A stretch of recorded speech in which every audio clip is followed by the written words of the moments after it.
Le New Concept Sport Running Mag vous est présenté par Brooks Run Happy.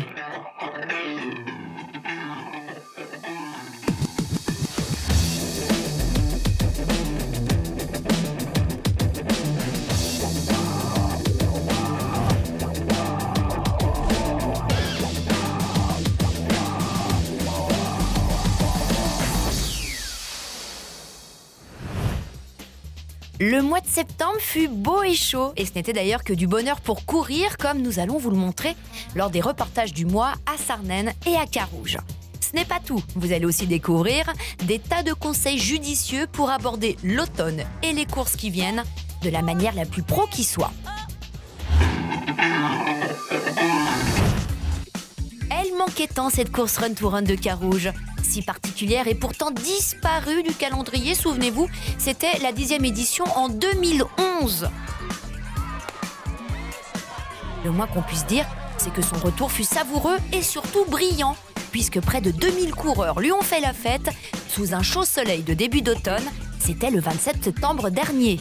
Il y en avait pour tous les goûts, pot pourri sur des aires de petite escalade.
C'est la deuxième année qu'ici, à New Concept Sport Genève, on travaille avec la marque Falquet. À la demande grandissante de nos coureurs qui apprécient son esthétisme, on a trouvé sympathique d'inviter le représentant Gilles qui va nous parler de ses points forts, la haute technicité et les qualités spécifiques de cette marque qui sort quand même du lot. Gilles? Les produits Falquet apportent donc le confort, la légèreté, le bien-être du coureur au quotidien. Tout d'abord, nous avons un tricotage unique qui est un tricotage circulaire, c'est-à-dire sans couture, ainsi qu'un tricotage dans deux compositions, polyester intérieur, polyamide extérieur, ce qui offre une transition idéale de l'humidité de l'intérieur vers l'extérieur, ce qui conserve le corps sec. Notre best-seller de l'automne-hiver 2014, c'est la jaquette hybride qui est constituée d'une première couche avec du Primaloft, matière multifibre imperméable et respirante, ce qui apporte chaleur les jours de froid.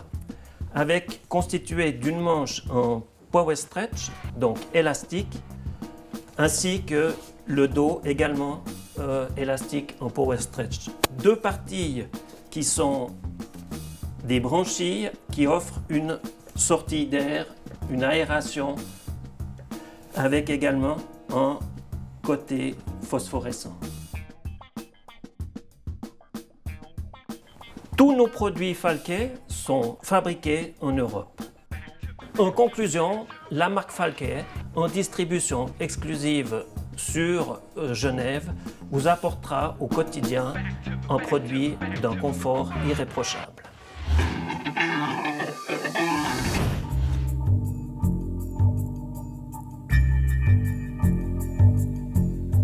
La réponse, c'est clairement oui. Ça peut servir à un populaire. Par contre, tu vois Pierre, ce qui est important, c'est de bien remettre le contexte de l'altitude dans l'entraînement. Qu'est-ce qu'on peut en attendre? En tout cas pas une augmentation du taux d'hémoglobine dans le sang. Ça, c'est une fausse idée qui est intégrée dans la pensée populaire sans que ce soit péjoratif. On peut attendre de l'altitude un effet sur le muscle, mais en tout cas pas sur l'augmentation des facteurs sanguins. Fred, comment d'après toi, les coureurs à pied populaires peuvent intégrer l'altitude dans leur entraînement de manière relativement souple, sans être des professionnels? Alors le professionnel, il a du temps. Il peut partir 3 semaines, 1 mois en altitude, faire un stage. Pour le coureur populaire, c'est beaucoup plus compliqué à organiser, eu égard au travail, à la famille, etc. Donc pour ça, on a des possibilités de recréer les conditions d'altitude en laboratoire avec ce qu'on appelle un altitrainer. Et ça va permettre de venir 2 fois par semaine pendant 3 à 4 semaines avant un objectif majeur de la saison. Et quel est le protocole un petit peu pour que ce soit efficace, en particulier et surtout au niveau justement du transport de l'oxygène dans le muscle, de la facilitation de ce transport pour que ce soit un véritable effet au niveau de la performance? Là-dessus, Pierre, la science est très claire. C'est ce qu'on appelle le protocole Hoppler. Hoppler, c'est un chercheur suisse qui a mis au point ces protocoles, qui a montré qu'un entraînement d'environ 30 minutes au seuil anaérobie ou encore au seuil lactique, entre 2000 et 2500 mètres d'altitude, 2 fois par semaine, pendant 4 à 5 semaines, ça c'est le protocole idéal pour augmenter ce qu'on appelle la VO2 max, c'est-à-dire la consommation maximale d'oxygène. Franchement, Fred, quel peut être l'intérêt, avant tout aussi psychologique, de s'entraîner en altitude pour un coureur populaire dans un cadre un peu laboratoire, artificiel, alors même qu'il y a aussi par ailleurs toute cette possibilité de faire des tas de choses, comme on le montre mois après mois dans le MAG, en termes d'entraînement à l'extérieur?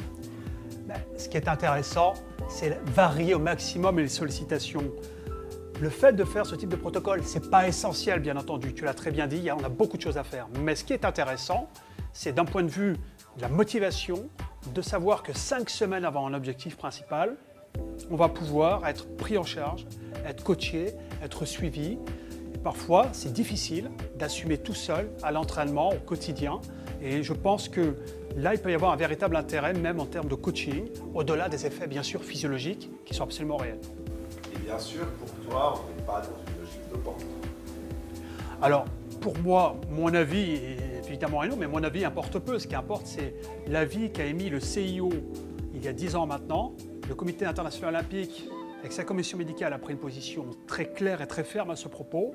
C'est que le fait que les athlètes aillent s'entraîner en altitude, que ce soit en milieu naturel ou en état de simulation de laboratoire, ne constitue pas du tout une pratique dopante.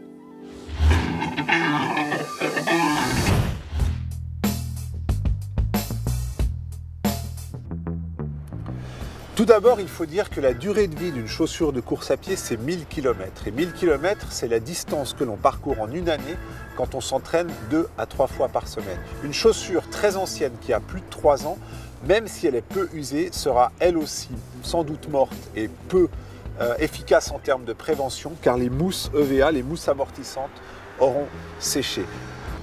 Quand on commence à ressentir des petites douleurs, des petites tensions articulaires, quand on sent que l'amorti de la chaussure est vraiment ramolli, ça peut être trop tard en termes de blessures, en particulier de prévention. En principe, bien avant ça, quand vous arrivez à 800 km, à 10 mois à peu près d'utilisation de votre chaussure, le mieux c'est d'aller chez votre spécialiste qui vous teste la chaussure et lui aura les moyens, les outils pour vous dire combien de temps vous pouvez encore la garder avant qu'elle soit totalement morte et qu'elle vous expose à des problèmes articulaires ou à des problèmes de blessure.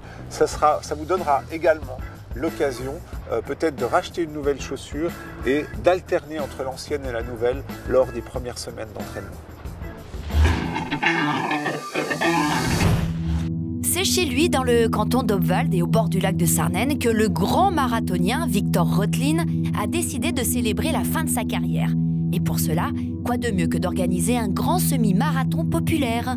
5000 personnes en étaient, parmi lesquelles de nombreux romans et l'une des gagnantes de notre concours du mois d'août, fan de Victor. Victor Rödlin, il m'a fait rêver depuis de nombreuses années. C'est aussi un peu à cause de lui que je me suis mise à la course, alors c'était aussi un peu pour lui dire merci, et partager avec lui cette dernière course de sa carrière.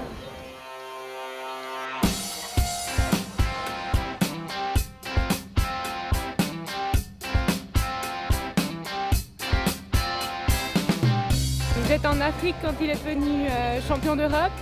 Quand on n'était pas connecté à Internet, j'ai appris avec 3-4 jours de retard. Mais c'était d'autant plus fort que j'étais loin et j'avais l'impression de le vivre avec lui.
Merci Victor!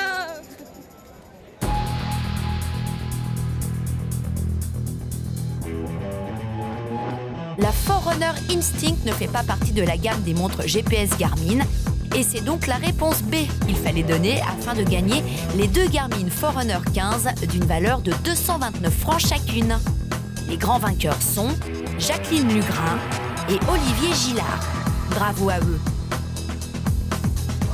Ce sont 2 superbes jaquettes hybrides de la marque Folke que vous pouvez gagner ce mois-ci en répondant correctement à la question suivante.